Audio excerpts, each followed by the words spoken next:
బీదర్లో బీభత్సం సృష్టించారు దోపిడీ దొంగలు. ఏటీఎంకి డబ్బు తరలిస్తున్న ఒక వాహనంపై దుండగులు జరిపిన కాల్పుల్లో 2 చనిపోయారు. బీదర్లోని శివాజీ చౌక్ దగ్గర జరిగింది కాల్పుల కలకలం.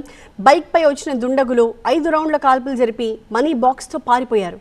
బీదర్ నడిబొడ్డున జరిగిన ఈ ఫైరింగ్తో అంతా ఒక్కసారిగా ఉలిక్కిపడ్డారు.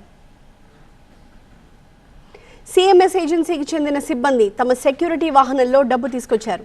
ఆ డబ్బులను ఏటీఎంలో పెట్టేందుకు సిద్ధమైన టైంలో ఫైరింగ్ జరిగింది. వాహనంలోంచి డబ్బు తీసి ఏటీఎంలో డిపాజిట్ చేయడానికి వెళుతుండగా అప్పటికే అక్కడ మాటు వేసి ఉన్న ముఠా బైక్పై వేగంగా వచ్చి కాల్పులు జరిపింది. ధనాధన్ 5 రౌండ్లు కాల్పులు జరిపారు. టార్గెట్ చేసిన అటాక్లో 2 సెక్యూరిటీ వాళ్ళు స్పాట్లోనే చనిపోయారు. నిందితులు ఎవరు, ఎక్కడి నుంచి వచ్చి అటాక్ చేశారు అన్నది ఇంకా మిస్టరీగానే ఉంది.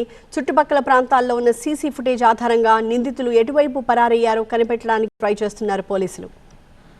చూస్తుంటే ఈ గ్యాంగ్ పక్కాగా రెక్కీ చేసి ఇలా అటాక్ చేసినట్టుగా అర్థమవుతోంది. గన్స్తో రావడం, అటాక్ చేయడం, ఆపై డబ్బుతో పారిపోవడం అంతా కళ్ళు మూసి తెరిచేలోపు జరిగిపోయింది.